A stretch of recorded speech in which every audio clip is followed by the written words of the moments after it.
Hey everyone, welcome to the RotoGrinders Morning Grind podcast. I'm your host, Stevietpfl. It's Thursday. It's March 28th. It is 2024.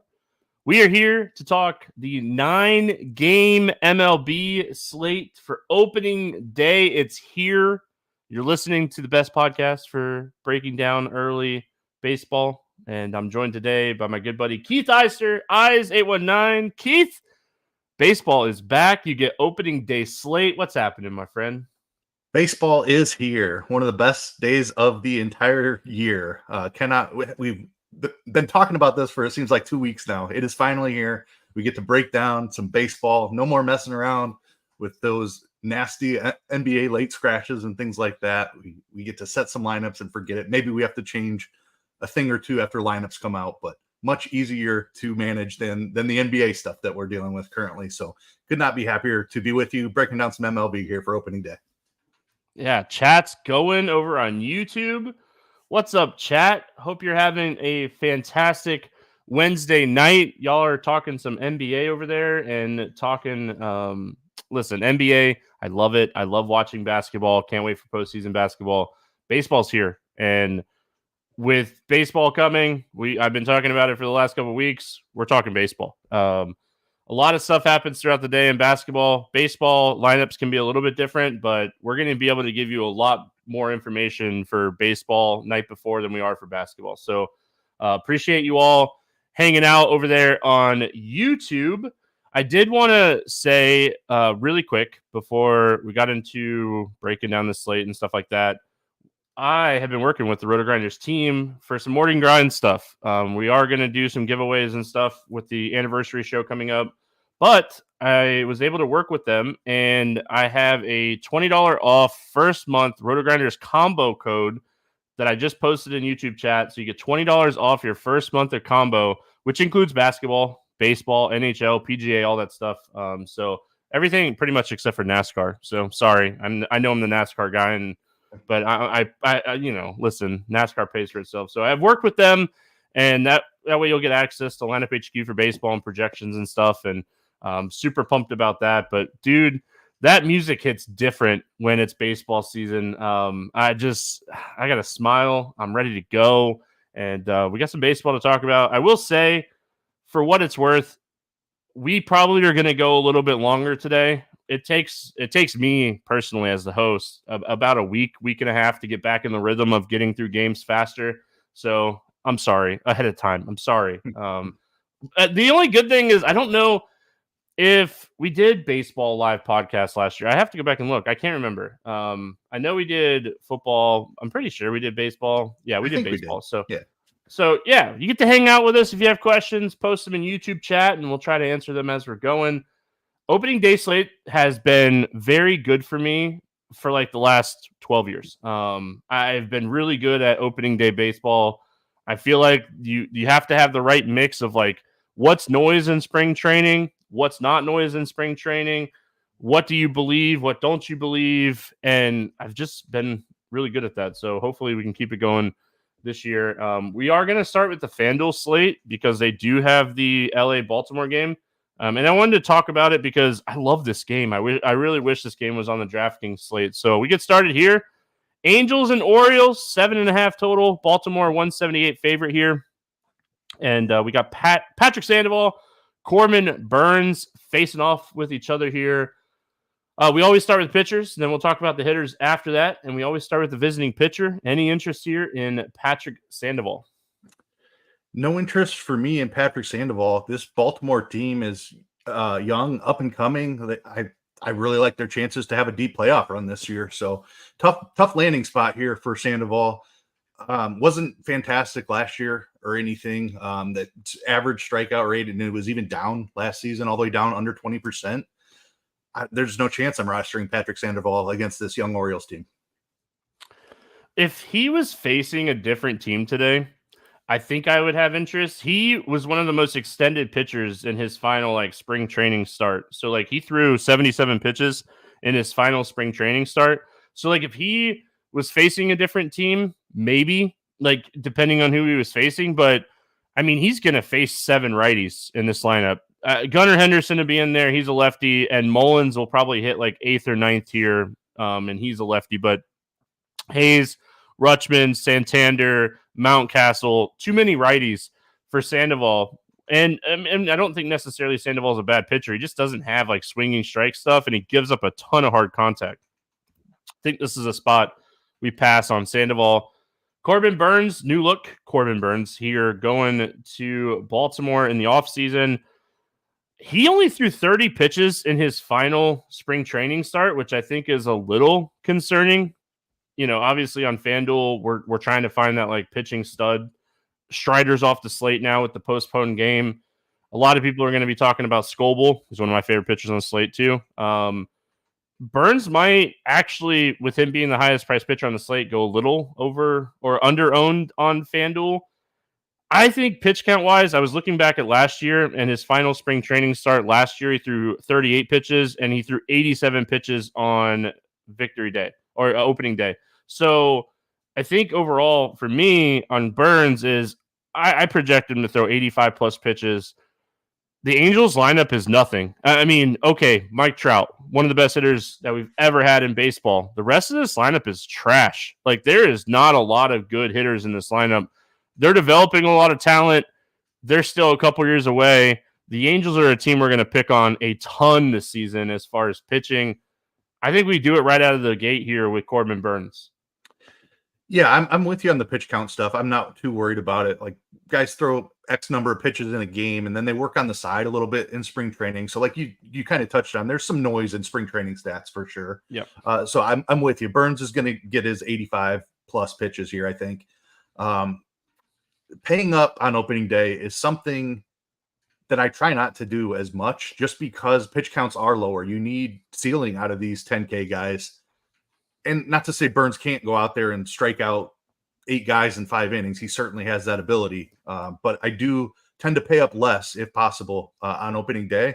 The Angels lineup doesn't scare me either. It's Trout and a bunch of like okay bats. Like Chanel is an up-and-coming prospect, but there's not much around him. I mean, when you have Anthony Rendon and Aaron Hicks projected to hit at the top of the lineup, that just doesn't sound good. So I'm with you. I think there's upside here.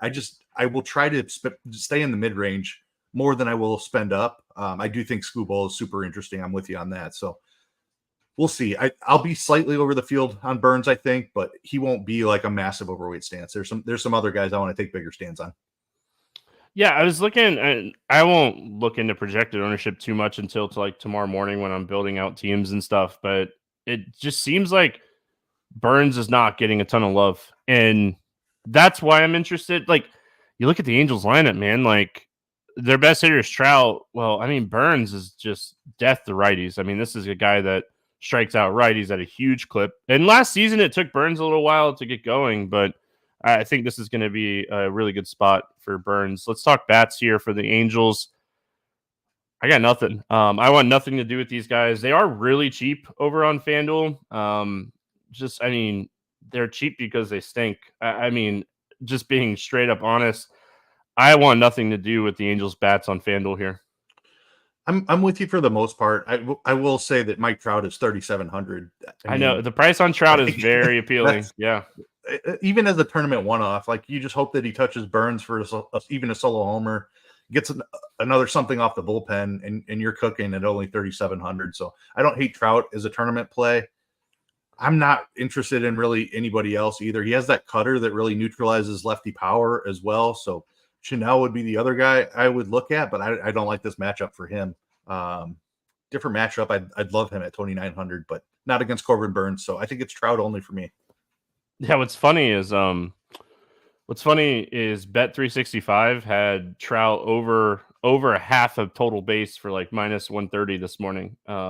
They are tempting you. They're like, hey, and like you're potentially getting 1 or 2 at bats against the bullpen, and it's Mike Trout. So, and I mean he's on the road, so they're not offering that in Florida on Hard Rock. But I thought that was tempting.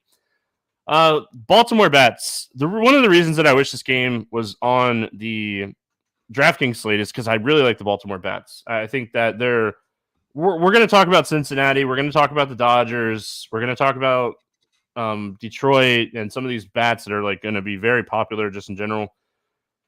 Baltimore would be a perfect pivot off of those top end teams on DraftKings if they were on the slate. I really like them on FanDuel. I mean, Mountcastle, Santander, Rutschman, Hayes, all these guys offer power upside against lefties, and we're expecting Sandoval to throw 85 plus pitches. I mean, he's stretched out pretty well. I think this is a really good spot for Baltimore. Yeah, I'm with you here. I think Sandoval is a fine pitcher, but Baltimore, especially the top four, have absolutely crushed left-handed pitching. Santander and Mountcastle in particular just destroys left-handed pitching. So really like those two guys. With you on Hayes and Rutschman as well. And I'll throw Jordan Westberg out there as well. Second base eligibility, like that quite a bit. Had a decent rookie season. Expect a nice step forward for him this season. He's down there at 2,600. So as a value option, he's shortstop on FanDuel actually. So shortstop eligibility, I would prefer the second base, but I'll take him at shortstop too. I like that price a lot. And if you're stacking Baltimore and FanDuel, obviously they have the 4 stack limit. Don't be afraid to build some Baltimore stacks with Henderson. I know it's lefty, but he's going to be the low-owned Baltimore player when you're building stacks out. So he's just too good. He's too good to leave off stacks.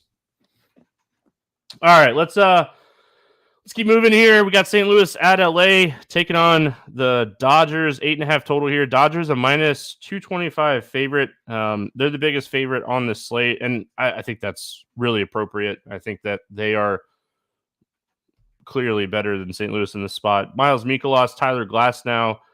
We'll start here with Miles Mikolas. I was looking at this dude's stats and breaking him down when I was working on my premium content last night, and he said that he was working on a lot of breaking ball stuff because he was trying to do some stuff different. He's not generating any swinging strikes in spring training. If you're not generating swinging strikes in spring training, you're going to struggle against one of the best offenses in baseball. This is an easy fade spot for me on Miles Mikolas. Yeah, I completely agree. I mean, you can't ask for a worse matchup. Just no chance I'm rostering Mikolas against the Dodgers here. Yeah, you pull up plate FQ and it's just green. Your face is just green. No, just green. That's not what you want to see. Glasnow getting a rare third game of the season for the Dodgers, and Glasnow's making his second start of the year. So we kind of got to see him. He threw 77 pitches in that game against San Diego overseas. He honestly, he didn't look terrible. I wouldn't necessarily say that he was bad. He just wasn't generating a lot of strikeouts, and I think that's just going to be a thing against the Padres this year. They don't have a ton of power, but they have a ton of people that make contact in that lineup. I think you go back to the well here on Glasnow. Again, the Cardinals lineup, there's a lot of potential talent in this lineup, and we're going to see days that this lineup wins you tournaments, but day-to-day basis, I think they're going to necessarily struggle. So what are your thoughts here on Glasnow? Yeah, we were both loving him for his first start of the season. He did not quite perform as well as expected, but I still have big expectations for Glasnow. Just coming over to the Dodgers, I feel like he's going to be one of the top pitchers in baseball.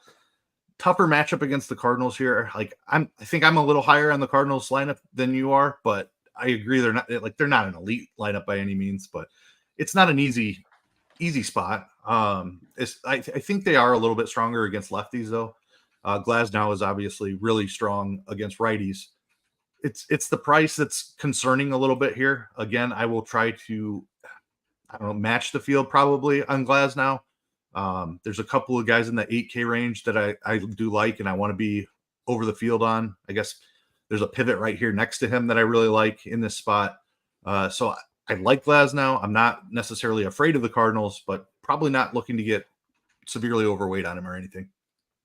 Yeah, so, I mean, the one thing that stood out to me is what I'm always looking for, early in the season, is velocity, right? That biggest thing for me is where's the velocity? He averaged 96.5 on his fastball in that game. So that's right where he sat last season. He touched 97 on average a couple games last year. But if I'm seeing Glasnow first start of the season average 96.5, I'm in. I mean, he is a guy that really needs that fastball. And, this is a guy that's dealt with a lot of injuries. If he's hitting that speed on the fastball, his changeup and curveball are going to work. And that's where we're going to generate the strikeouts against the Cardinals team that, they're going to potentially have some strikeouts in this lineup. Gorman's a guy that strikes out a ton. Matt Carpenter projected to be in this lineup for opening day. He strikes out a ton. So a lot of potential for Glasnow. Let's go Cardinals bats. Not my favorite spot. And really quick, I wanted to ask you this. Opening day, you're already talking about like builds and stuff. What are your plans as far as like what are you planning on playing? Like, are you MMEing? Are you 20 entry max, 3 entry max? Like, I talk about it all the time. I strictly baseball play with like 3 entry max stuff. I'm playing 20 entry max this opening day. It's fun. I'm playing probably outside of 20 entry max tournaments. I'm probably playing like 5 to 10 like hand build teams that I'll mess with too. I play more on opening day. It's just a thing.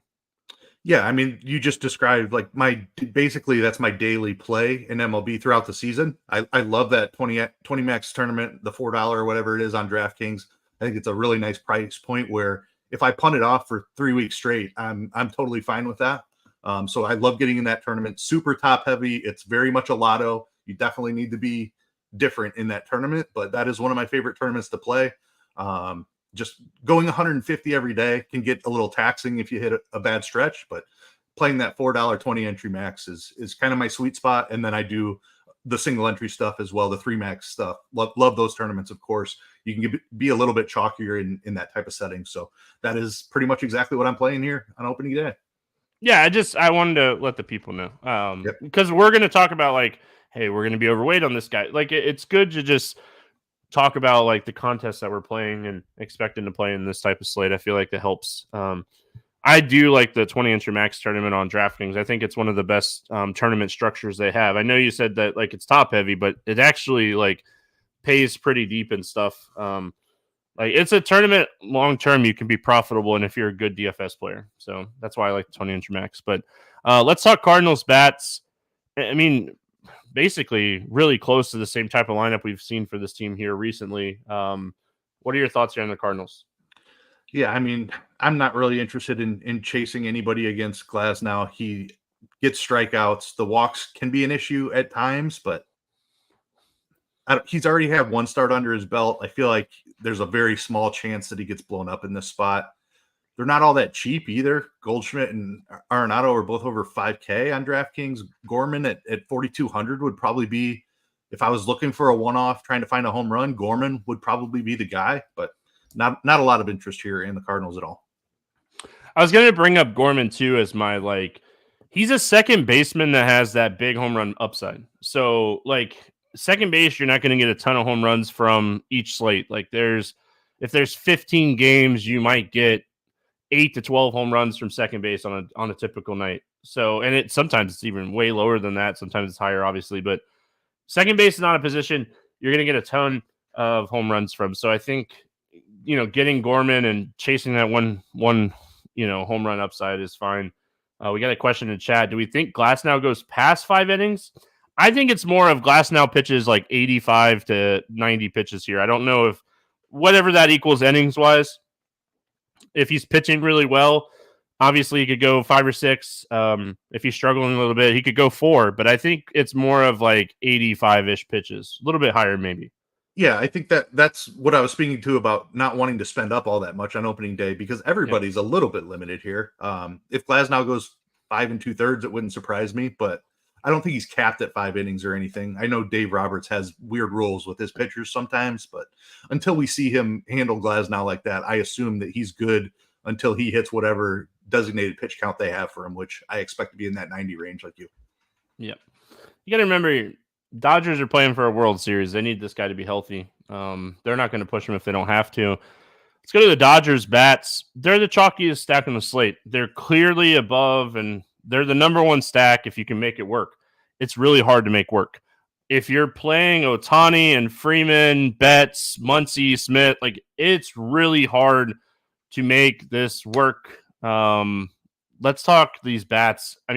How are you prioritizing them? Are you just going to kind of let Lineup HQ prioritize them? Do you have a favorite? How are you attacking the Dodgers here? Yeah, so as much as I say I don't want to spend up on pitching, there's also not many cheap options at pitching. I mean, we'll talk about a couple of them, but they're both really uncomfortable, at least for me. Maybe you have a different take on it.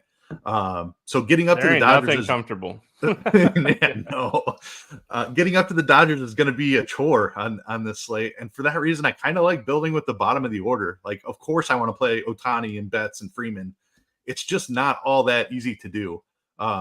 I don't mind Outman's price at 4,400. I think Gavin Lux is maybe my favorite option on the entire team. Just being in this lineup, he's going to hit at the bottom of the order more than likely, which then turns it over to the studs that can help drive him in. Like, his run scoring potential is off the charts if he gets on base. He adds a little bit of speed and a little bit of power, has that second base eligibility. We talked about how second base is a weak position. So Gavin Lux at 3,400, I'm very interested in.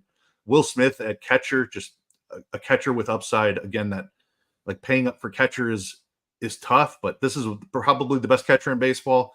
Rutschman, of course, who we talked about, is right there with him, but I don't see myself stacking premium Dodgers and having to pay down twice at pitcher, or even like in my other three spots that I'm not full stacking Dodgers. Like, it's just, I feel like it's going to be too difficult to do. So bottom of the order Dodgers, I'm going to have a ton of. I'll be overweight on those guys, but as far as getting up to a Betts Ohtani Freeman stack, like, that's probably not something I'm doing a ton of today. I will say, Teoscar Hernandez is really expensive on DraftKings. He's cheap on FanDuel. I don't expect a lot of people to play him, so I definitely want to get some exposure to Hernandez because the Dodgers are going to be chalky. I'll be way underweight on Will Smith. No shocker. If you're new, welcome. I don't pay up a catcher. I punt catcher more than anybody in the industry. I have a punt catcher for you all today, and it's not the chalky one, so we'll get there. I do think the chalky catcher that's cheap is really good, though, for what it's worth. But yeah, I mean, overall for me, love the Dodgers. Nothing bad to say. It would be interesting if Hayward sits. I know he's dealing with like a little bit of a injury, because I think Chris Taylor would play, which opens up the stack a little bit more because he's really cheap and he's shortstop eligible. So yeah, I mean, that's going to potentially help here if he ends up missing this one. So Pittsburgh at Miami, 7.5 total here. Miami, a 134 favorite. We got Keller and Luzardo facing off against each other. I'll let you start here because I have a lot to say on Mitch Keller. Anybody that scores an odds member or anybody that scores an odds member that has a RotoGrinders Premium might already know what I have to say about this, but talk to me here about Mitch Keller. Yes, I know what you're going to say about Mitch Keller. I do read scores and odds. It's a good matchup here against Miami. We love the ballpark for pitching as well. But I won't steal your thunder. Like, Mitch Keller is just a guy. He was a first-round draft pick, I believe. He's been a top prospect for a very long time. We've been waiting for this guy to figure it out, and he just, for whatever reason, has not been able to put it together. I don't know if it's the Pittsburgh curse where they, like, Garrett Cole leaves and becomes one of the best pitchers in baseball. They've had a couple of others as well who have done that, but I'm not on Keller. This Marlins lineup, I think, is like, they're just pesky enough that they're going to cause him issues. The strikeout rate isn't elite by any means, so I'm off of Keller. I'll let you expand on that a little bit. All right. Well, Eric and chat, can we play Keller and Luzardo in the same lineup? Well, I mean, you can. You might not want to play Mitch Keller today. Mitch Keller is. I just got done talking about velocity and how some stuff in spring is noise. When your fastball through 4 starts is down on average 3 to 5 miles an hour, that's not noise. That is something that we're very concerned about, even in a matchup with Miami. This guy could put egg on my face for this, what I'm about to say, but I think he's the worst pitcher on the slate today. He's struggling with velocity. He didn't miss any bats, 15% swinging strike rate in AAA or in spring training, 6.3 xFIP.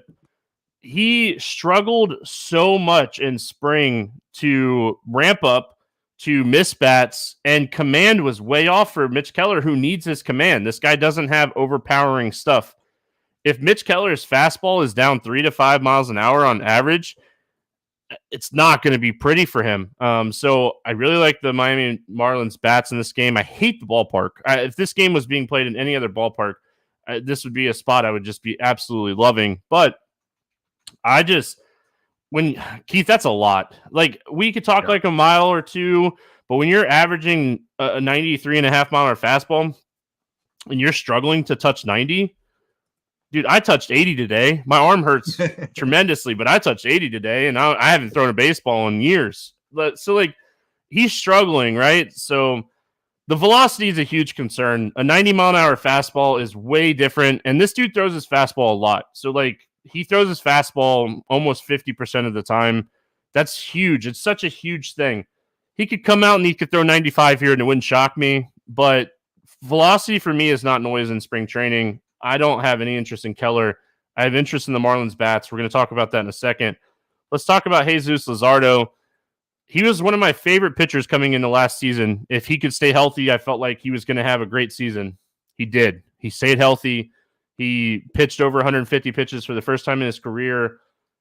Innings, not pitches. He doesn't get a ton of run support, so his win-loss record's not great. But Luzardo, I think, is in a pretty good spot here. He's really cheap on DraftKings. On DraftKings, he's probably $1,000 or $1,500 underpriced for the matchup. They have a lot of right-handed power in this lineup now, like Reynolds, Hayes, Joe. They picked up O'Leary's from Kansas City. They have a lot of right-handed power in this lineup. What are you doing with Luzardo here? Yeah, I mean, the price on DraftKings is really hard to ignore. I mentioned not loving anything in the cheap range. Like, Luzardo feels really comfortable at 7,600 on DraftKings. The ownership is obviously coming along with that. I don't think I'm going to try to take a big overweight stance on Luzardo, and I'm probably going to end up going with those cheaper guys who feel a lot less comfortable. And part of that reason is I just don't think that Pittsburgh's going to strike out all that much this year. They didn't strike out a ton last year. And Luzardo has good strikeout stuff. I do think he is going to be a star pitcher. He's been on his way there for a couple years and has been derailed by injuries a little bit, by control a little bit. I think he's eventually going to figure it out and be very good. This matchup and that ownership has me leaning towards a Luzardo fade. I won't fade him completely, but maybe like 20% to the field's 30%, that type of thing. And it's just because I like the Pittsburgh lineup. Like, there's a lot of contact guys in here. Brian Reynolds, Andrew McCutchen, Brian Hayes, like, all those guys make solid contact. They're good against lefties, especially Brian Hayes had a great year against lefties last year. Even Connor Joe, like, I don't know, as the chalkiest pitcher on the slate, I probably end up underweight. I think he's fine. Love the ballpark. I will say the weather in Miami is playing like it's one of the hotter games of the day. Like, that's a factor on opening day when we have 50-degree and 60-degree weather throughout the country, everywhere else mostly.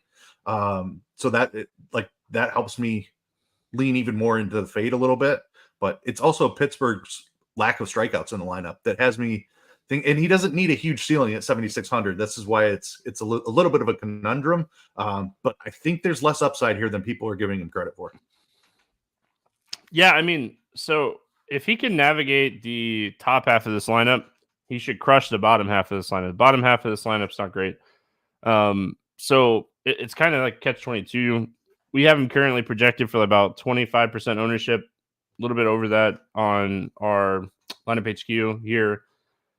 I'll probably match the field. I don't want to take a stand either way. I might end up playing him more on FanDuel. Like, I wrote him up on lineup HQ because I do think, like, he's way underpriced, but, like, FanDuel makes a lot of sense for me too, just because, like, he's more expensive over there. He's not projected for nearly as much ownership. And if he does pitch well, to the top half of this lineup, like, I mean, there's 5-ish Ks on the bottom half. I mean, the bottom half of this lineup's they're going to strike out a lot this year. So there's also some upside at the bottom of the lineup too. Henry Davis really looks like he's taking a step forward this year, and Michael A. Taylor showed massive power against Joey Gallo, baby. Joey Gallo 2.0. Yeah, I mean, he did strike out a ton as well. And Alan says, Keith, remember there's a dome in Miami. I know, but that's still like 70 degrees compared to 50 degrees elsewhere. So yeah, roof might be open tomorrow too. It could be, yeah, depending on the weather. But I know it's not going to be 90 and humid. Yeah, unless it's open, then it might be. No, I mean, I live in Florida. It's been around 80. They might have the roof open.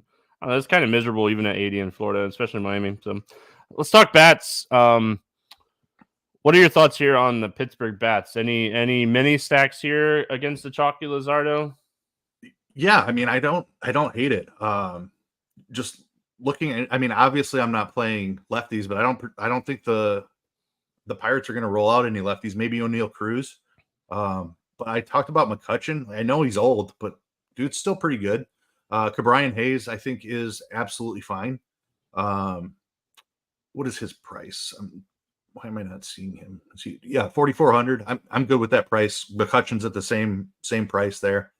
I mentioned Henry Davis. He does not have catcher eligibility on DraftKings, at least where I'm looking, which is unfortunate. He's going to get that eventually. I would love Henry Davis in the spot. If he had that catcher eligibility, he'd be an awesome pivot off of the cheap catcher who you alluded to earlier. But yeah, mini stacks only. I don't think Luzardo necessarily gets blown up here, but it wouldn't surprise me to see him give up a home run or two. So I made a note of this earlier today, and because I am who I am, I'm going to give it out. A mini Pittsburgh stack with a Dodgers stack gets you off of the chalky Luzardo Dodgers stack. That's going to be very popular. And it's going to make your Dodgers stack different because you're stacking the hitters against the pitcher. Yeah, the leverage is just massive. So I think it's one of the best leverage spots on the slate. So whether you do like a 4-4, you probably need to do a 4-4 just because like how expensive the Dodgers are still. If you do a 4-4, Pittsburgh is definitely going to be that leverage spot that, I mean, top half of this lineup is really good. We know we alluded to it a couple times. One of my favorite cheap stacks on this slate is the Miami Marlins. Obviously, you're going to have to pay up for Jazz. You should. This is a phenomenal spot for him. But you're getting Josh Bell at 4K. Tim Anderson is over now, playing with Miami this season. He gives you jack in the bag type of upside. He's a guy that can steal bases and hit home runs. And we're getting a lot of cheap guys here. Sanchez is 3,100. I don't know who will draw the start here, whether it be like De La Cruz, I would assume, but the stack's really cheap, just overall, and they're going to make a lot of contact, I feel like, in this Mitch Keller spot. Yeah, high contact team for sure. I don't even hate Eys just because he has second base. You see, he was hitting some extra bases and stuff in spring training. Like he hit the weight room this offseason. Yeah, I mean, still may not have that home run pop, but anything that he gives you, like he's going to be on base a ton. So I don't hate that. Berger has big power. I do prefer lefties against Keller, but Berger's got big power. I love the Jesus Sanchez call. He's one of my favorite cheap outfielders, 3,100. Young guy who I think could take a step forward this year. I'm into that for sure. I don't know how I feel about Tim Anderson just after the year he put together last season. He was hurt. The whole White Sox team was hurt last year, though. Yeah, their pride was hurt. Maybe I don't I don't know. My bankroll was hurt stacking them. Yeah, no doubt about that. Maybe that's why I'm so down on them. But yeah, Sanchez, Chisholm, even Eys, Berger. I like that quite a bit. I'll be using some Marlins. And really quick. Again, like on the Keller velocity thing, if his fastball is not working, his cutter is not going to be as effective. So it's going to make his cutter more flat, and there's just going to be a lot more contact. And that's what we saw in spring with him. Again, it's spring training, but the velocity issues always concern me. All right, we got Washington at Cincinnati, 9 total in this game. Cincinnati a 154 favorite. Josiah Gray, Frankie Montas. I saw a couple people asking about Josiah Gray in YouTube chat. Let's talk Josiah Gray first because he's the visiting team here. What are your thoughts here on Josiah Gray? I mean, if you're looking for leverage points, you can play Josiah Gray because the Reds are going to be mega chalk, I think. And I believe it's deservedly slow. I know they're banged up a little bit. They still have plenty of depth. They brought in Candelario. I'm still afraid of this lineup, and I'm afraid of this ballpark. Josiah Gray is a fly ball pitcher, and the strikeout rate isn't enough to where he can keep these bats down, in my opinion. So Josiah Gray is a young guy with talent, but just has not been able to put it together and has been absolutely thrashed by lefties in his career. So there's definitely some Reds lefty bats that I want to talk about, but I'm not playing Josiah Gray on the slate. Yeah, Reds are going to be popular. You could play Reds and still play good bats or pitchers. Sorry, you could play Reds and still play good pitching. They're a top stack in the slate for me. I like them a lot. I don't have any interest in Josiah Gray. I touched on this on scores and odds. I like the under on his strikeout prop here at minus. I think it was under 5.5 at almost even money. It's changed a little bit. You could still find it at minus 115. So I like the under on this. His strikeout prop. He had an impressive strikeout rate and swinging strike rate this spring, but the advanced numbers looked awful for him. So I'm really worried about Josiah Gray just in general here. He struggled with command, home runs, walks. Like, that's not what you want. He only threw 40 pitches in his last start in triple or spring training as well. I don't know if he's going to pitch deep into this game. This is one of the worst ballparks in baseball as far as pitching is concerned. I think it's a terrible spot for Josiah Gray. Let's go to Frankie Montas on the other side here. He's in a different uniform to start the season. What are your thoughts here on Montas? I do not like Frankie Montas. I do not think he's all that good of a pitcher, but he is one of the cheap options on this slate. There are not many of them. I will just start by saying I prefer the national stack in this spot, but I will be playing Frankie Montas just for the salary savings. He's coming off of an injury. He was horrid after getting traded over to the Yankees in 22, and then he threw an inning and a third or something last year before a shoulder injury shut him down, and he has not thrown since then. So really uncomfortable spot, like I mentioned. But that price on DraftKings, on FanDuel, there's no chance I would use him. I'm talking about strictly a money-saving DK SP2. I think you have to have some interest just because the talent has been there in the past. It's been a really rough couple of years for Frankie Montas. And I do prefer the Washington bats, but I reluctantly will be playing some Frankie. Yeah, I think this is one of those situations where you can play both sides. You can take some shots on him because he's cheap, and you're going to build some stacks against him. I mean, I think the Washington bats are in a great spot. Montas started his career in White Sox, went to Oakland. We know him more from pitching in Oakland for, I think, 4 or 5 years, whatever it was. Pitched for the Yankees for an inning, like you said. That's bad luck. I mean, that's all you could say. He struggled big time with home runs in spring training, and this is not the ballpark you want to struggle with home runs. This is the Great American Small Park. Again, I don't mind playing a little Montas, but I'm definitely going to be playing Washington bats, and I think we get our first game stack of the season. I think you could stack both sides of this game, and honestly, like, I think it's a good spot for Washington, and they're not getting as much love here as like the Reds. Like, you look at the ownership on Washington, and they're way down, and you look at the ownership on the Reds, and it's way up. So, again, both pitchers struggle with home runs in a great home run ballpark, and one team's really highly owned, and the other team's going under owned. So, Washington very high up on my list today. I really like this spot for them. They're cheap. You can play anybody you want from this team and build a really strong stack and feel really good about your pitching. So Washington, very, very, very good spot. Completely with you. I think Washington is my favorite stack of the day for a lot of the reasons that you just laid out there. Very well said. Cincy is on the other side of this game going to be very chalky because of the spot they're in. Well, Washington is in almost the exact same spot against the fly ball pitcher who gives up home runs. Why would we not be playing the other side of this? I am totally with you. I love CJ Abrams, 4,600. He has power and speed. Joey Gallo, I know, like, he's going to be frustrating because he strikes out so much, but man, like, this is a great spot for Joey Gallo. I don't expect Montas to have a great strikeout rate. Hasn't really throughout his career, and now coming off of injury, I think it takes him a little bit to get the stuff back. So love Joey Gallo. Eddie Rosario, another sneaky good offseason pickup. Like, Rosario is a really solid hitter. I like him a good amount. Keibert Ruiz at catcher, I think you can look there.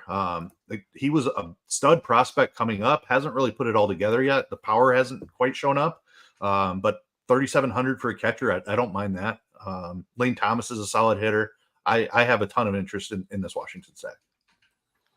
It's my catcher, man. Ruiz, that's I think that's your pivot. When you're looking at catchers on the slate, I think the chalky, and I really think this guy is going to come in at big time ownership.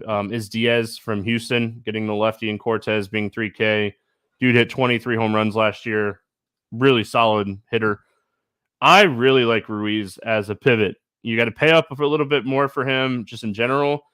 But Ruiz has plenty of power for a catcher, great ballpark for home runs, a pitcher that could potentially struggle with home runs, and a bullpen that struggled with home runs last year. I mean, bullpens are going to change from time to time, but the Reds were 10th in home runs allowed for bullpens last year.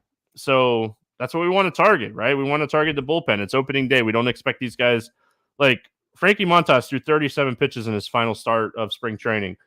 If he doubles that, which is kind of what we typically see getting ramped up, he's in that 75 to 80 pitch range. I don't think he goes like 90 pitches here, so you're going to get a lot of bullpen. I like Ruiz a lot. I like this stack a lot. Washington is a team that I'm going to be overweight on just in general here. You know which bullpen gave up the most home runs last year? Just curious if you know. Initial gut instinct would say Oakland, but the ballpark might have prevented that. God, that bullpen was awful last year. Yeah, it was. But the ballpark, they allowed the fifth most home runs. Okay. No, Washington allowed the most home runs. This bullpen is awful. Not as historically bad as Oakland's bullpen was last year. God, that bullpen was awful. But we're getting a great home run matchup against Gray. We're getting a bad bullpen. Stack the Reds. I mean, there's nothing more that needs to be said. Yeah, they're going to be missing a couple guys here with injuries.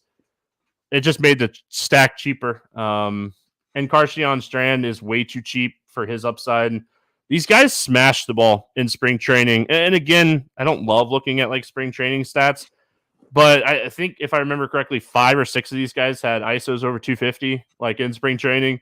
They're hitting the ball. They're going to be fun to watch this year. They're exciting. We're going to stack them a ton. I'm starting right here on opening day. Yep, completely with you. I will be overweight on the Reds, where I'll probably be underweight on the Dodgers as kind of the two chalkiest stacks on the slate. Yeah. Ellie De La Cruz, just such an exciting player. Love this spot for him. Josiah Gray just has struggled with lefties his entire career. A slight improvement last year, but I mean, he was like worst in baseball before that. So even a slight improvement, he's still really bad against lefties. Jake Fraley, somebody that I absolutely love at 4,300. He's way too cheap. One of my absolute favorite hitters on the slate. Even India is too cheap. Like, I prefer lefties against Gray, but India should hit towards the top of the order. Second baseman at 3,900. I'm definitely on board with that. And perhaps my favorite value bet on the entire slate is Will Benson at 3,300. Lots of pop, some speed as well. So certainly we'll have him in my stacks. Potential Nick Martini gets the fill-in start with McLean and Friedel out. Martini might get in there at 3K. I don't hate that. Not excited about that as I am about Will Benson. I think Benson has a lot more upside, but love the Reds up and down. My favorite stack on the slate, but they will be popular. Benson had like 6 or 7 stolen bases in spring training too. Yep, he's got speed. I debated on writing up his stolen base at plus 300 on Scores and Odds yesterday morning. I didn't do it. It's really close for me. So, all right, moving on. We got Minnesota at Kansas City, 8 total. Minnesota, a 122 favorite. Pablo Lopez, Cole Reagans facing off against each other here. We'll go Pablo Lopez first. Any interest here in Lopez against the Royals? I do. Pablo Lopez is a really good pitcher. He is also coming with far less ownership than Tyler Glasnow and Tariq Skubal up here in this top end range. I think Pablo is going to be the guy that I go overweight on. I like the spot better for Skubal, obviously, but Kansas City is a team that strikes out a decent amount. Sal Perez's strikeouts have come up. MJ Melendez strikes out quite a bit. If Nelson Velasquez is in there, he's a big strikeout guy. So I like the upside for Pablo. I also feel pretty good about him just being ready to go right out of the gate opening day. I do have some interest in Pablo here. Yeah, me too. He's definitely going to be in my player pool. I have interest in the Royals bats too. We'll talk about it here in a few minutes. They're very free swingers. A lot of power, a lot of strikeouts. So, I mean, you look up and down this lineup, there's going to be a lot of power and a lot of strikeouts. Other side of this game, Cole Reagans might end up being my highest owned pitcher. And had you asked me that this morning, I probably wouldn't have said that. But as the day has progressed and I've gotten more into my research, like really ending up on a lot of Cole Reagans just in general. And one of the reasons why I found it really interesting, Keith, the dude threw 93 pitches in his final spring training start. That is what we kind of expect as like a high ceiling for opening day pitchers, and the dude threw 93 pitches in his final spring training start. Like, that tells me good things. Love to see that. And we saw this dude take a giant leap last year when he got traded. What are your thoughts here on Reagans? My thoughts on Cole Reagans are that he is awesome. I don't know how many people realize what he did once he went over to Kansas City. I'm not even joking when I tell you he was the best pitcher in baseball for the second half of the season. He was that good. The strikeout rate rose up over 30%. The velocity jumped up like 3 ticks when he went to Kansas City, and he added a slider that just helped him out a ton against lefties, especially. Cole Reagans is a legitimate ace. Like, what a steal for Kansas City to get this guy. I think he's underpriced in this matchup. The getting fully stretched out in spring training is exciting. A matchup against a Twins team that strikes out a fair amount. Like, I am fully in on Cole Reagans. Like, his strikeout prop over was just a print fest the second half of the season. Like, he crushed it every time out. And it's because they let him throw 100 pitches, and the dude has filthy stuff. Like, he throws like 5 well above average pitches. He is a legitimate, true top of the rotation starting pitcher. So if you don't know the name Cole Reagans, get used to it, because dude is phenomenal. We're going to talk about him a lot. We talked about him a lot to finish the last season, and we're going to talk about him a lot this year. Keith's not wrong. We're going to get used to that name. He's going to come up. He's going to come up quite a bit. I debated on taking his strikeout prop because you were getting plus money at 6.5, and I debated, especially when I saw like the pitch count of his last start, and I was like, 6.5 for me on opening day though is so hard. If it was 5.5, I would have wrote it up. But 6.5, it's like, man, it's so hard. Has to go perfect. Yeah. But I mean, okay, on the flip side of getting off the betting and back to DFS really quick, like, who are you worried about in the Minnesota lineup? Like, obviously there's some power here with Buxton. Jeffers is really good against lefties. Correa, his power is gone, but he's good against lefties. Like, they just don't have a lot of power against lefties anymore. Yeah, I mean, I was surprised to see Royce Lewis's numbers against lefties. Like, that dude was breaking out in a big way last year, but he really struggled against lefties, ISO under 100. So I expect him to rebound against lefties. I don't know that that's necessarily sticky. I don't know why it would be.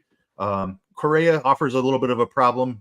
Buxton is going to be boom or bust. He has a ton of power, we know, and speed, but he strikes out a ton as well. So, yeah, I mean, I don't know that there's a ton to be afraid of here. And there's strikeouts. Like, Buxton's going to strike out. Lewis is going to strike out.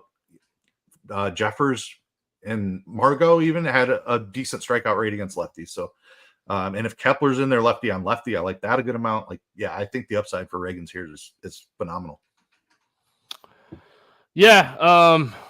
I mean, you just kind of talked about the bats a little bit. I don't mind Buxton. He's a little expensive. Lewis, I think, is a little pricey for me. He's not going to get any ownership. Third base eligible only on DraftKings. I wanted to find some cheaper bats that I liked here. Like Jeffers at catcher, he has a lot of power against lefties, and he's 3,600. Again, we're trying to get off of the chalk catcher because he's cheap and everyone's going to play him. So I don't mind those guys, but any Buxton, Correa, Jeffers would be my favorite here. And I guess you shouldn't necessarily sleep on like Kyle Farmer. He's shortstop only or shortstop eligible. He's really cheap, and he should hit like 5th or 6th in this lineup tomorrow. Yeah, Buxton and Farmer are the two I'd be looking at if I was trying to one-off. I don't mind Correa. I just save the money with Farmer. Correa was down a little bit last year. Buxton is a perfect boom-bust, like one-off tournament outfielder, especially at 4,600. I think a month from now, Buxton's price will be in the mid-5s. He'll be up around 5,600 instead of 46. So I'm willing to take some shots on that power speed profile at 4,600. And then Farmer's just a little bit too cheap. He's consistently hit for power against lefties in his career. So I don't mind that. I'm not stacking against Reagans. I like I said, I think he's an outstanding starting pitcher. I wouldn't stack either. I wouldn't stack either one of these teams. The only way I'm playing these teams is, I mean, you could potentially mini stack Kansas City because they do have a lot of like power in the top half of that lineup. But I don't think I'm stacking either one. I would just use these teams as one-offs or two-mans potentially, but no full stacks. What are your thoughts when it comes to the Royals bets? Yeah, I agree. I'm not stacking against Pablo Lopez. I think he's a really strong starting pitcher as well, and he's one with good control as well. So that definitely hurts the stack. Like Witt is so expensive. I don't think I'm doing that. I don't really have a ton of interest here in Royals bats. I don't see any great matches or any prices that stand out. Maybe Melendez at 3,300. Renfroe has some power at 3,700. Velasquez was really good last year. I'm not sure I'm fully buying that, even though he's a former Cubs prospect. I know quite a bit about him, but I'm skeptical of the breakout with Velasquez. He was awesome last year, but we'll see if that continues.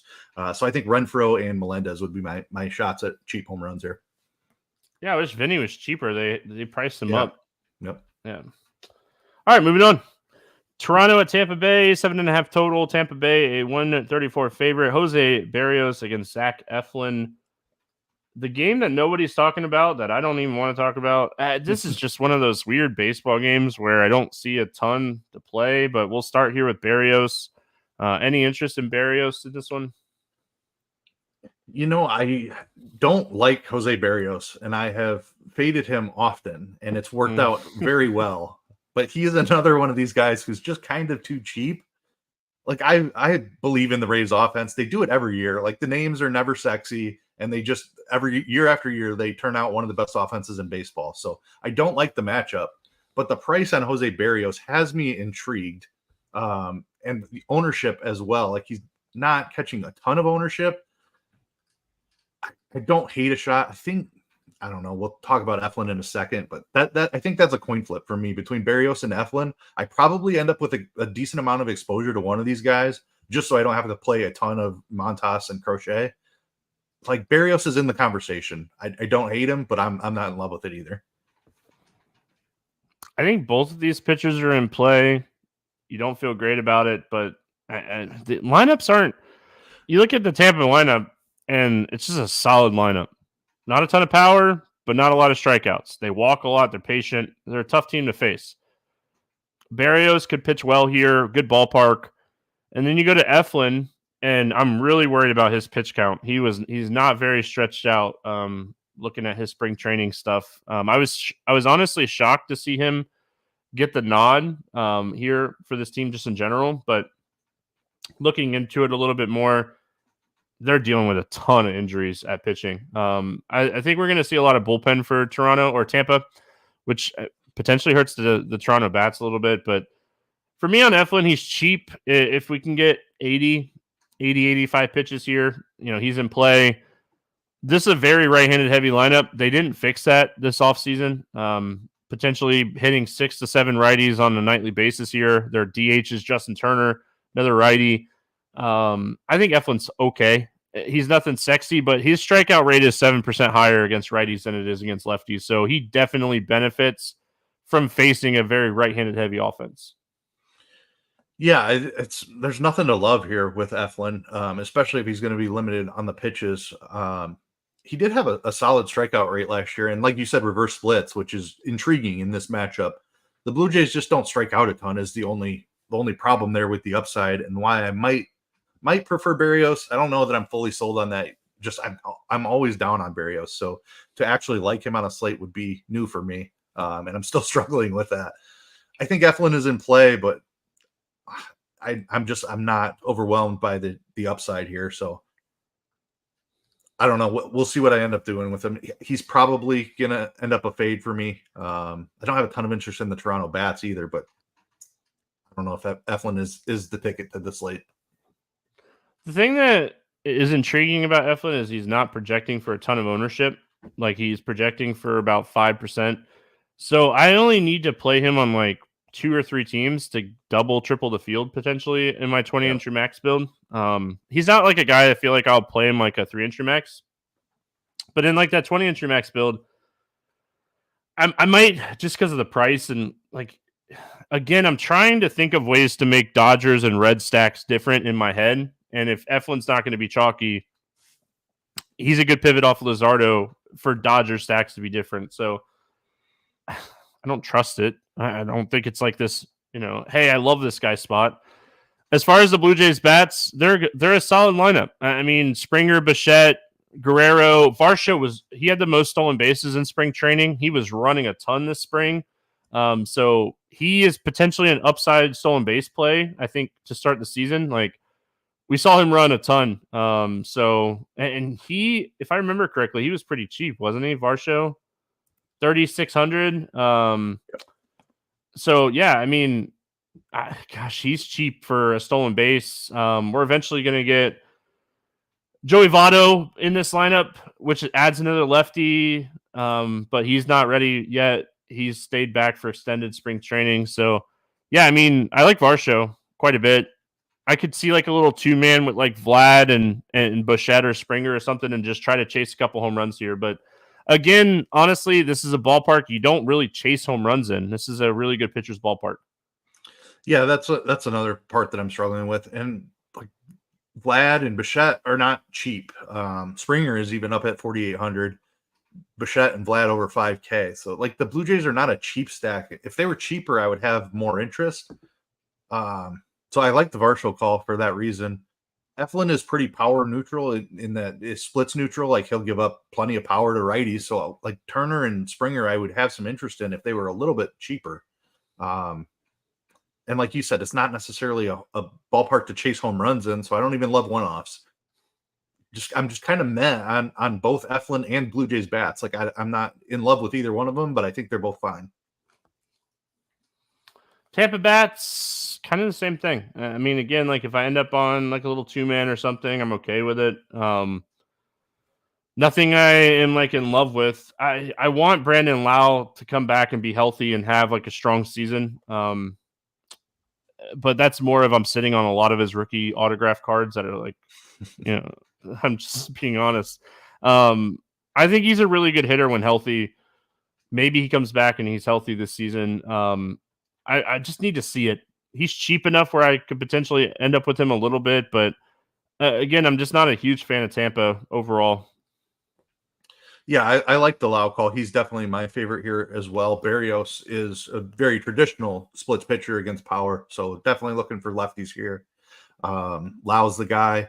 Palacios is the other lefty that's projected to be in the lineup, and he's not exciting. I know he had a nice little run with St. Louis last year, but I don't know that I'm buying that fully. Rosarena is priced up. Yandy Diaz is priced up. I don't mind some shots on Paredes if you're looking for another bat here, but Lau is easily my favorite target. It should hit towards the top of the lineup. You can pair him with, like you said, Paredes or Rosarena. And have a nice little mini stack. They did sign Richie Palacios from Cleveland, I think. He did play for Cleveland a little bit, but they traded from St. Louis, I believe it was. He could potentially hit like fifth in this lineup, and he's really cheap.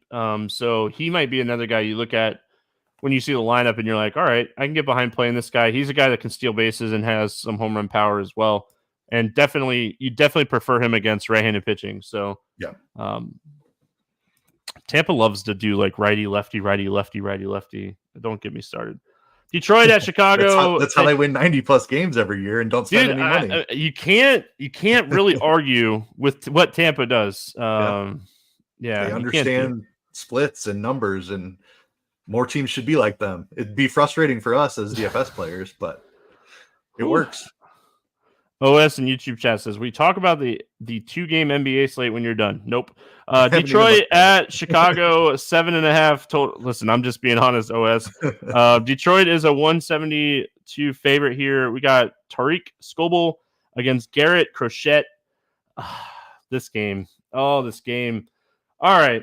We're going to start here with my favorite pitcher on the slate. It's Skubal.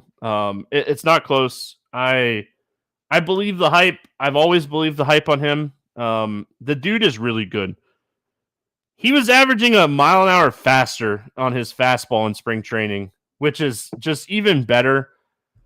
This guy is a guy that I just really, really like in general. And the White Sox lineup is atrocious. This lineup is awful. This lineup is not good. This is a lineup that Paul DeJong is going to hit 5th tomorrow. Scoble should dominate this team. Another guy like Cole Reagans that was really stretched out in spring. He threw 86 pitches in his final spring training start. We might see 90-plus pitches. I know you don't like paying up. We're paying up for Scoble today. This is the guy today. Yeah, it's too good of a spot to ignore. And I was actually going to make the Cole Reagans comparison before you said his name. Like, legitimately, Scoble was absolutely breaking out before he got hurt last year. The strikeout rate had taken a massive jump all the way up to almost 33%. Like, that is true ace level strikeout potential. He was on his way to looking like one of the top 5 pitchers in baseball before he got hurt last season. So while he's healthy, fire him up. I am with you. I completely believe in the talent as well. A really good young left-handed pitcher, and he's facing a trash lineup in the White Sox. Like, even their good hitters, like Luis Robert, strike out a bunch against lefties. You mentioned DeJong. Like, he's got a little pop against lefties, at least traditionally in his career. He hasn't been able to find it in a while, but he's going to strike out. Awful last year. Yes, he was. But I mean, we're trying to run out like Kevin Pillar and Martin Maldonado. Like, what are we doing, White Sox? They're probably the worst team in baseball. Scoble should absolutely dominate them. Definitely my favorite spend up. I will at least match the field. I'll try to be overweight. But again, I'm not trying to spend up as much as I can. Scoble, it's hard to make the argument not to, though. All right, we go from the top to the bottom. The other side of this game, we got Garrett Crochet. He was in the bullpen last year for the little amount of time that he was healthy. Got hurt in 2021. Tommy Johns, missed 2022, missed most of 2023. First round draft pick. Big stuff. Big fastball. This is a dude that last season was touching 100 miles an hour. In spring training, he was averaging like 96, 97, but touching 98 to 100 in spring training. Big fastball. Good slider, like probably a plus slider. Like, this is why this dude was drafted, right? Plus fastball, plus slider. Really needs that third pitch. Has not developed the third pitch. That's why they moved into the bullpen. The White Sox are struggling big time. Don't know how much we really expect Crochet to pitch, but they do want to transition him to a starter. I kind of estimate about 75 pitches here. And I might be high. I mean, this is a guy that could potentially throw like 65. If he gets like 3 or 4 really good innings, they might say, hey, let's give this guy a confidence boost and move him. What are your thoughts here? I'm looking at it as like a potential play, and I talked about this on Lineup HQ tags. I have him as a play today as far as like, I'm not thrilled about the Detroit lineup either. So what are your thoughts on Crochet? Yeah, I am extremely interested. Massive arm coming out of college, like you mentioned. First round draft pick, was throwing 100 miles an hour out of the bullpen in his draft year. Like, the White Sox did not waste any time, called him right up immediately. And then he got hurt. I was very disappointed by his numbers out of the bullpen last year. The walks were out of control, and the strikeouts were way down. The velocity was still around 96.5. So, like, it just tells me that the stuff wasn't quite fully back yet. I think he's going to strike out more guys than he did last year. Out of the bullpen, like, generally we see a strikeout rate decline going from the bullpen to the rotation. I feel like Crochet is going to get back up. Like, his draft year, he came in and struck out 36% of people. He was only 28% in that next year, right before he got hurt.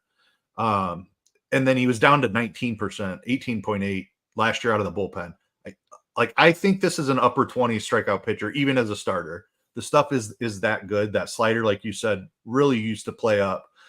I think he'll eventually get that back now that he's another 5-6 months removed from the injury. So I'm excited about the upside here. I will say the Detroit lineup has improved this season. The Canna signing was really good. Like, Urshela they brought in, who's really low strikeouts. So, like, Detroit is not going to be the same lineup that we picked on all season last season. even last season they started to improve. It was 2 years ago where it was like any pitcher, any right-hander against Detroit especially, we were jamming in. Crochet's a lefty, obviously, so a little bit different scenario, but he's so cheap. And the other option down in this range is Frankie Montas, and I gave why I don't feel great about Montas. I think you can take shots on Crochet. I believe in the arm talent, assuming that he's fully healthy now. I think the strikeout rate's gonna come way back up this year. The pitch count is a concern also, so the upside is concerning, but there are no options on this slate to save money at starting pitcher. It's basically him or Frankie Montas under 7K. I think Crochet has the ability to outscore Frankie Montas if it goes well for him. So I was really intrigued when I was doing my premium tags and writing this up last night because we haven't projected for like less than 5% ownership. That's really going to be a thing. People hate the unknown. Like they don't like the unknown. And anytime you get a guy that's coming out of the bullpen to a starter, you don't know what to expect. And you don't know what to expect from a guy that, like you said, struggled big time with walks last year out of the bullpen. He was coming back from Tommy John. He threw 12 2/3 innings this spring and walked one guy. So that was a positive sign. The strikeouts, he had 14 strikeouts in 12 2/3. That's a positive sign. He's going to give up some home runs. That has been his thing, when they've tried to extend him innings is home run stuff. So that's why a lot of people like some of these Detroit bats. We're going to talk about him. I like him as well. But I'm definitely going to have exposure to this guy. I think that he's too cheap for the potential. The potential of I can't preach how hard it is to hit 98. I can't preach how hard it is to hit a lefty throwing 98. It's really hard. It's not easy. Coming from someone that used to throw high 90s, like it's really hard to hit that pitch. Like if you're locating, it's really hard. Anyway, bats here, Detroit bats. They're getting some ownership. They should. They're not expensive. They set up really well against again an unknown lefty. That's going to throw 2 pitches. I mean, he mixes in his changeup very, very seldom. They're cheap. I mean, Baez is cheap. We know his power. Kana, like you said, Torkelson has power. He's going to be a little bit lower owned because he's so expensive. Jake Rogers has power at catcher. What are you doing here with the Tigers bats? Yeah, so part of the reason I like the Nationals so much is because I think they're a solid pivot off of the Tigers. I think the Tigers are going to be like that cheaper, like secondary stack that everybody goes to. I think people will full stack them also, but I'm of the belief that Crochet is talented and he can have a solid outing here. So I probably end up underweight. I do like Torkelson. I think he's their best hitter. He has the most power on this team. And he's expensive, where the other guys are more like salary saving options. I'm playing Torkelson to be the guy that hits 2 home runs here. And then hopefully I don't need any of the cheap guys that come with him, but I certainly understand it. I will have a few full Detroit stacks. I like Baez, like you said, just a ton of power at the shortstop position. Vierling, if he hits at the top of the order, especially, is interesting at 3,500. Urshela is cheap enough at 3,500. You can play him. Rogers, you mentioned, pop for a catcher, 3,400. Canna, I think, is probably my favorite under 4K guy here at 3,900. I guess Baez is slightly ahead of Canna, but if I was doing the mini stack, it's pretty easy for me. It's Torkelson, Baez, and Canna. I think you could certainly mix in Vierling and Urshela and Rogers as well. I like Rogers. Catcher with pop. Strikeouts or home runs. Sounds good to me. That's what I want for my catcher. I chase home runs. I want nothing but home runs for my catcher. Like, I want a cheap catcher that's going to try to hit a home run. I don't want you to hit a single. I'm pissed when you hit a single. Unless it wins me a tournament, then I'm whatever you need to do. Yeezy says Green is really bad against lefties. So if he gets 2 or 3 at bats here against the lefty, really tough. The good thing about Riley Green is when we do get into the bullpen, he's likely going to get righties because he hits around. You're potentially getting 2 at bats, maybe 3 at bats for him against a righty. So yeah, I don't necessarily hate it. Like he's so expensive though. Like that's my biggest thing. You're potentially losing your first 2 at bats for a guy that's 4,700. So that's why I'm down on Green. Yeah, and Crochet has the profile, the fastball slider combo that just absolutely gives lefties fits. Like Death if to he busts lefties, out man. that, yeah, it's a tough spot for Riley Green. I get playing the bullpen angle though, because the Sox bullpen is not good at all. All right, we're going here to the other side. We didn't talk about the other side yet. Let's talk about White Sox. What are we doing? The bats here. But I don't have any interest in these White Sox bats whatsoever. Like Screwball is just good. I know he's going to be the chalkiest pitcher on the slate. I don't think I'm chasing that as a leverage point. Like, who do I even want to play? Like Robert, but he's not even cheap. He's 5,500.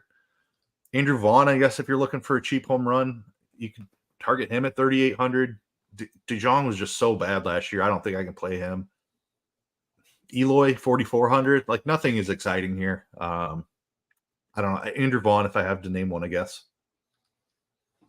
Honestly, I Jeremy in chat says Scoble Cy Young this year. I've already bet it. I can't lie. I bet it a month ago. Love it. I'm in. I believe in the talent. I really think that this guy is uber talented.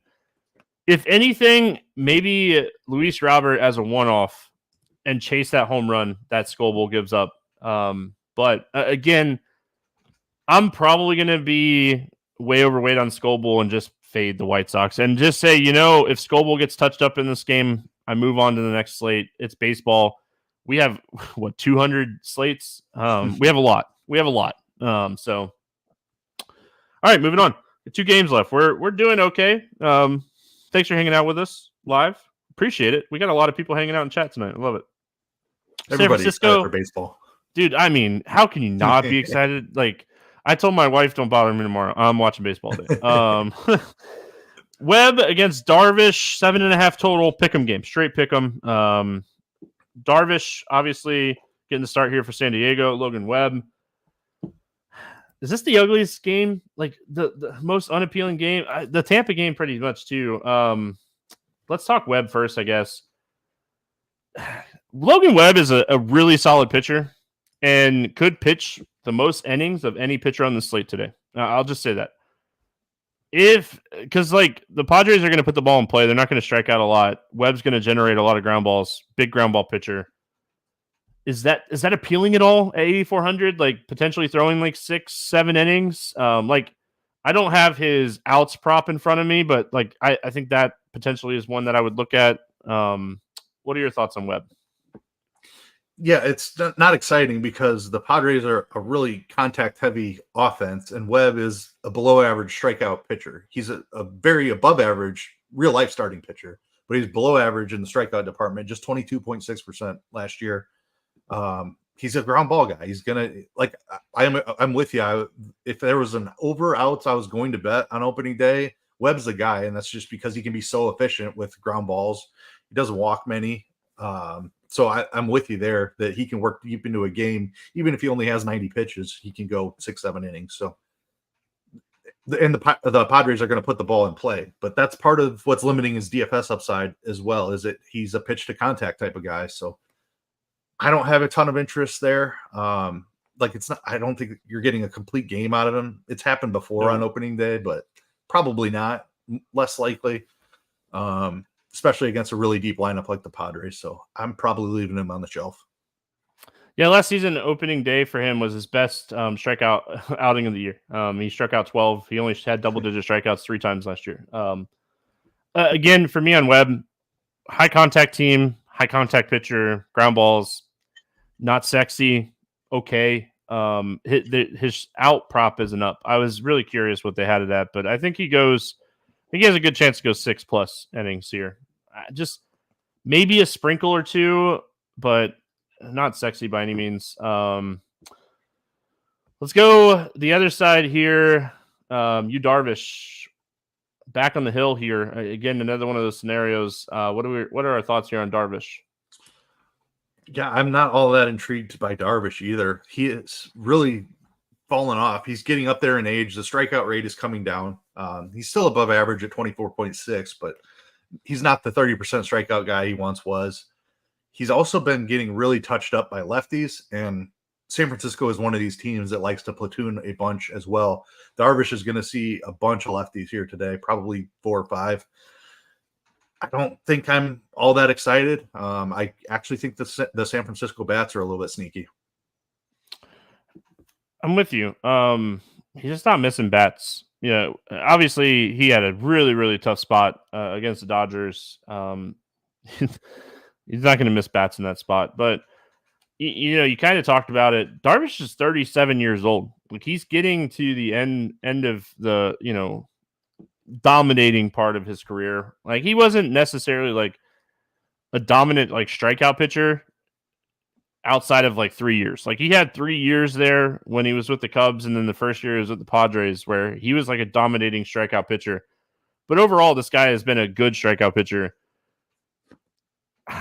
I mean, I'm okay with playing a little Darvish here. He's already got his feet under him a little bit as far as like just overall pitching.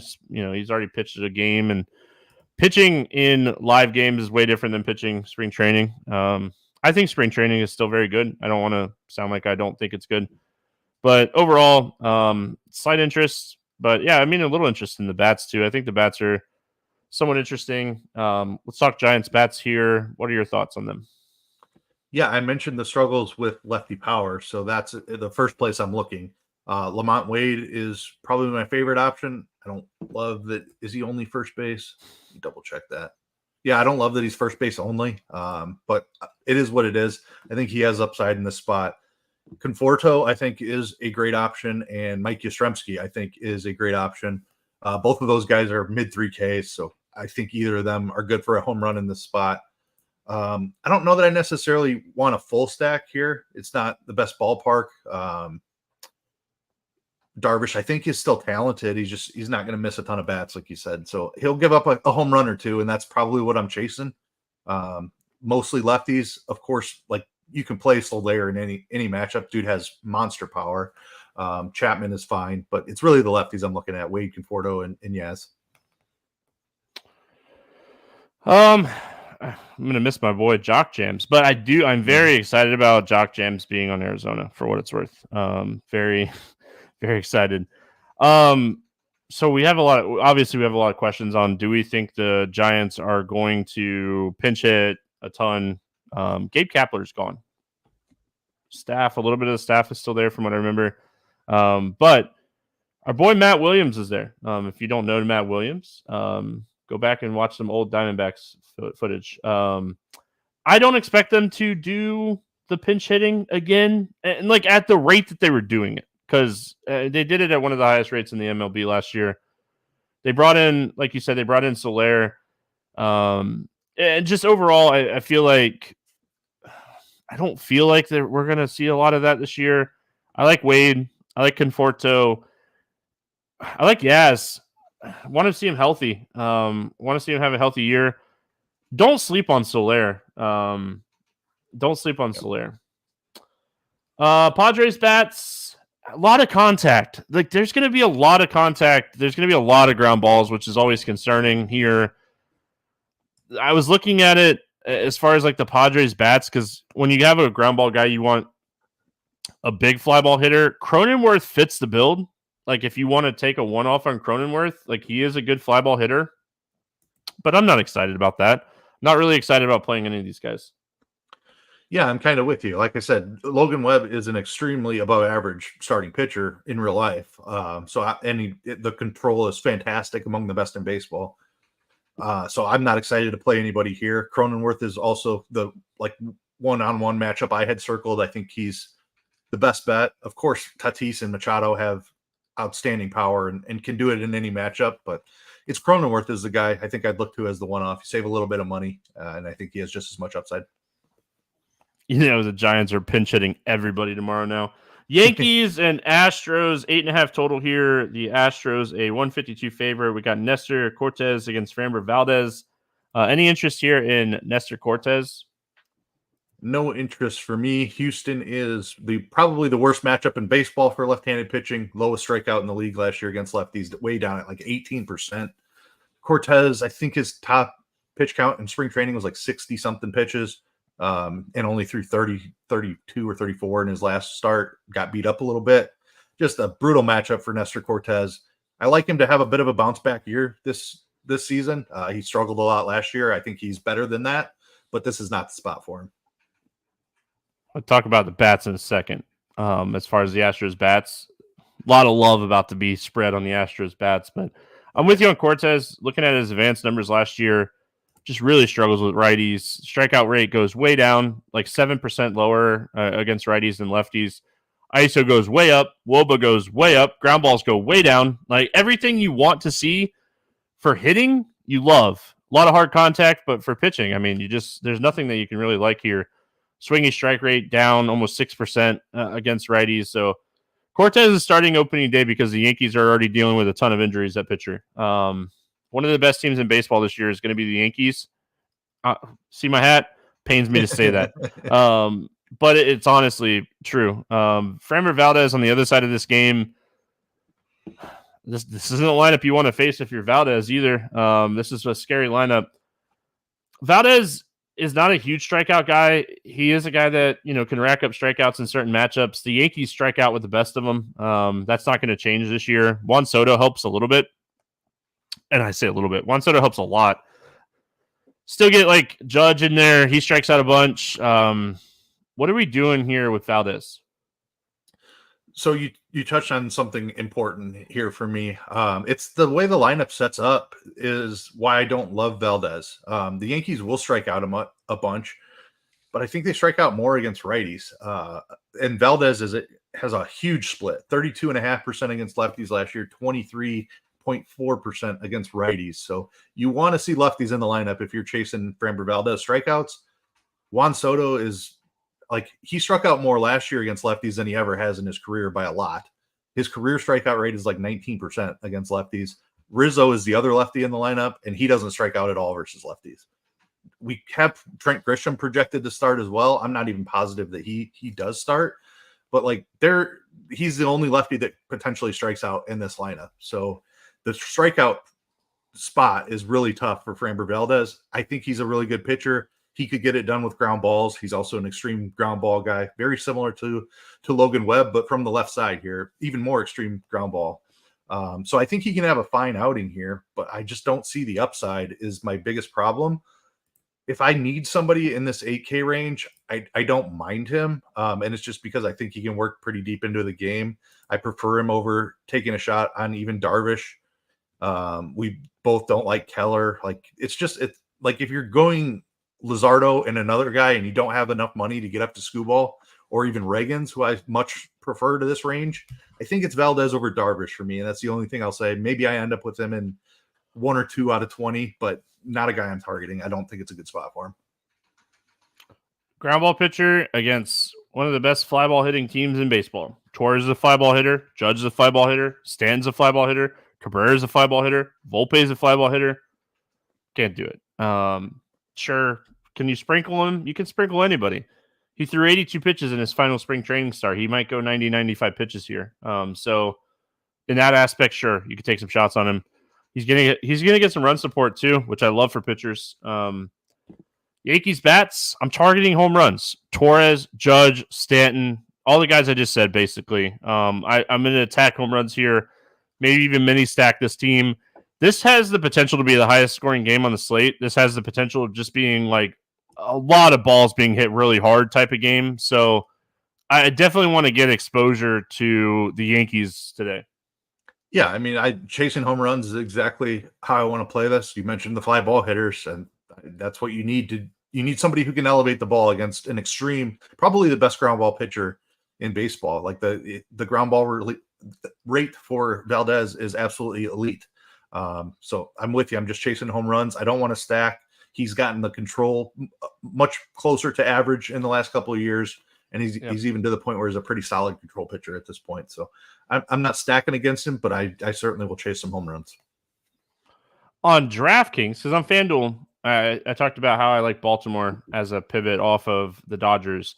On DraftKings, I love the Houston Astros as a pivot off the Dodgers. I love this spot for them. I mean, all these guys are good against lefties. Altuve, Yordan Alvarez is really good lefty-lefty, really sneaky, good lefty-lefty. Bregman's good against lefties. Jose Abreu took all season to hit a home run last year, but he finally got going at the end of the year. Chas McCormick is one of my favorite players on the entire slate. I love this dude against lefties. I talked about him a ton last year.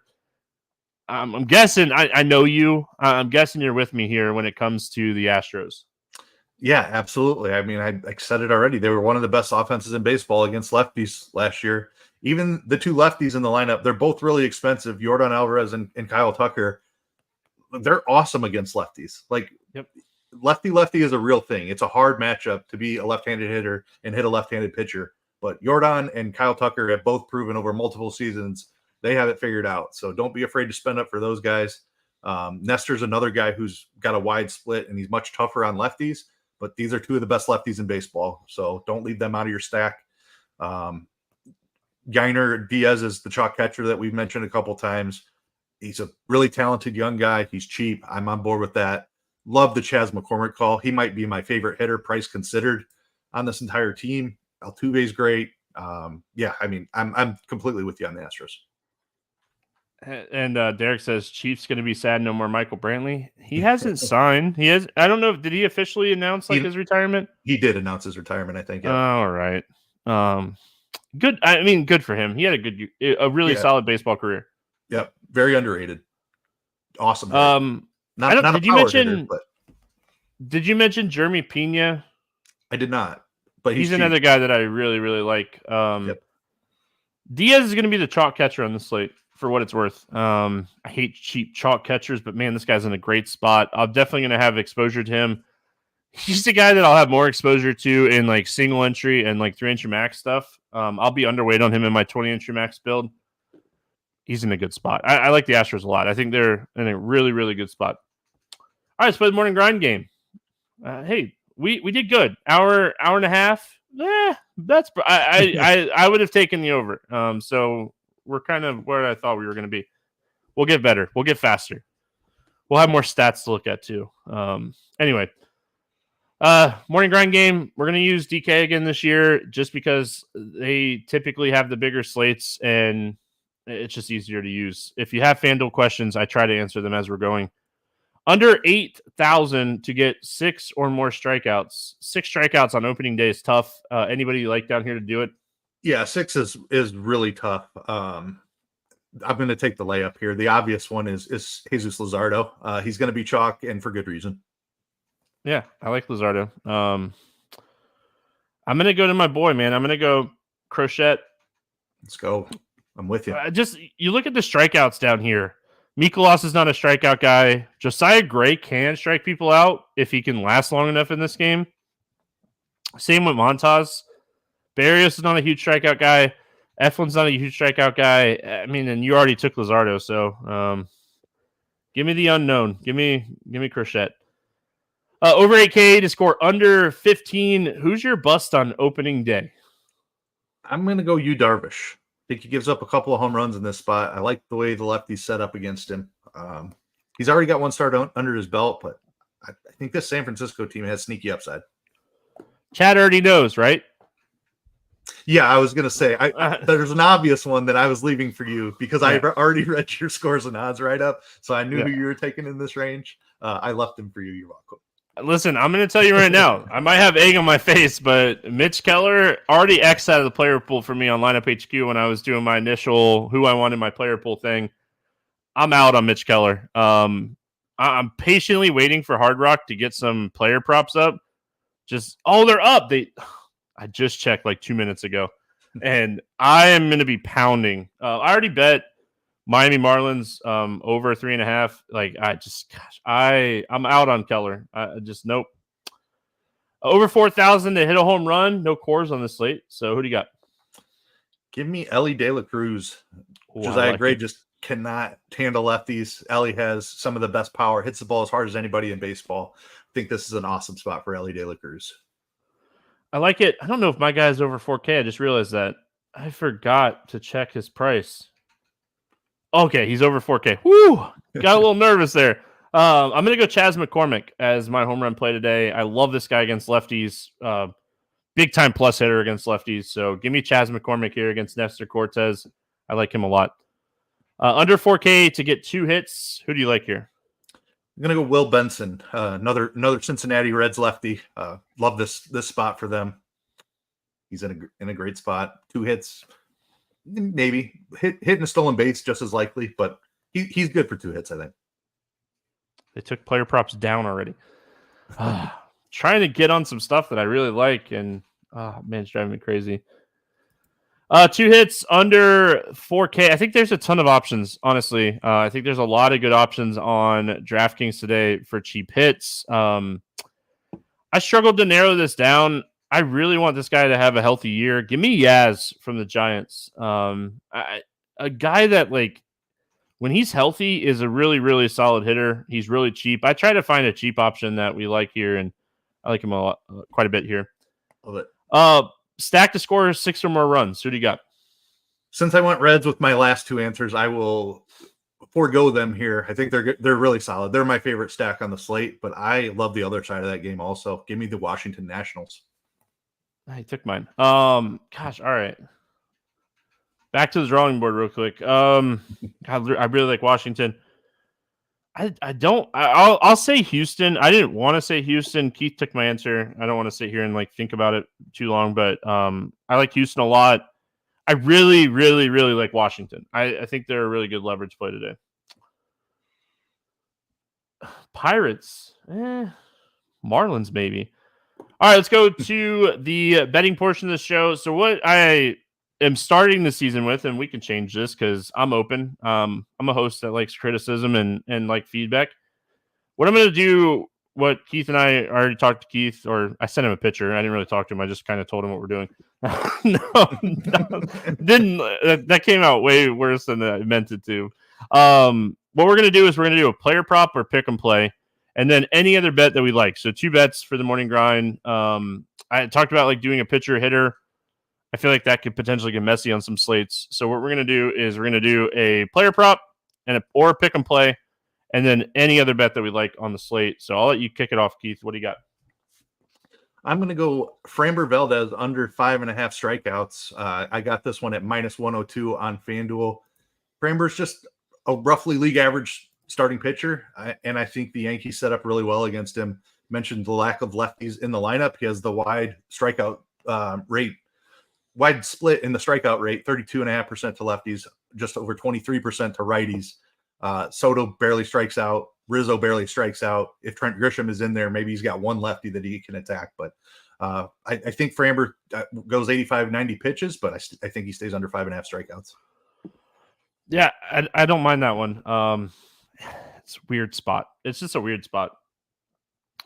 I'm going to go to Mitch Keller, and I'm going to take his under 4.5 strikeouts. Big velocity drop. You're getting this at plus money on almost every book. So I'm believing in what I believe in, and it's either, like I said, it's either going to really work out for me on this slate or it's not, and I'm perfectly okay with that. That's what I love about baseball. Some things work out, some things don't, and a drop in a fastball that much it's really going to affect him here.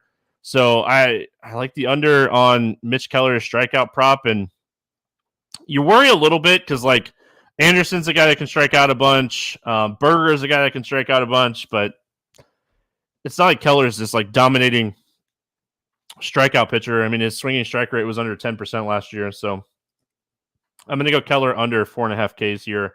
What other bet do you like on the slate? So I looked at money lines. I didn't really see anything that was standing out. Strikeout props are kind of my bread and butter. I was up almost 20 units on scores and odds last year on strikeout props. So you're going to be hearing a lot of pitcher strikeout props from me when you're tuning in. I got another one in the same game. It's Nestor Cortez under 4.5 strikeouts. Houston, the lowest strikeout rate in baseball against left-handed pitching. Absolutely loaded lineup that does not strike out. Nestor not fully stretched out yet either. So I think Nestor Cortez stays under 4.5 strikeouts. I like it. I'm actually going to stay in that game, and I'm going to go to a player prop in that game as well. I like this game quite a bit. I hate doing this, but like this is only one that you can get right now on Bet Rivers. It's plus 143, over 1.5 total bases for Chas McCormick. A lot of the books have him at just over a half, and you got to take the big time juice. Bet Rivers actually has him at 1.5, and you're getting it at plus money. I think this is an excellent spot for extra base hits for Chas McCormick. He's really good against lefties. Again, I think this game kind of pops off. So really like Chas McCormick over 1.5 total bases at plus money. I think that this is a really solid one. And I know Bet Rivers is available in quite a bit of spots. If you haven't signed up, go to our offers page and take advantage of it. Keith, any final thoughts before we get out of here? Baseball is back. Get it every day for the next 6 months, 200-something slates, like you mentioned. So it's not going away anytime soon. We're in it for the long haul, but couldn't be more excited. Oh man, we're done with this slate, and I'm so pumped. I can't wait for watch baseball all day long. Can't wait. I don't have to get up as early as you to watch baseball tomorrow, but I Right. can't wait to watch it. Appreciate everyone hanging out with us. If you are hanging out with us live on YouTube and you haven't already hit the subscribe button, do that. We appreciate it. We're going to be around for baseball all year. We're going to talk baseball again tomorrow. So have a fantastic Thursday. We're back tomorrow. Good luck, everyone. We'll see you then.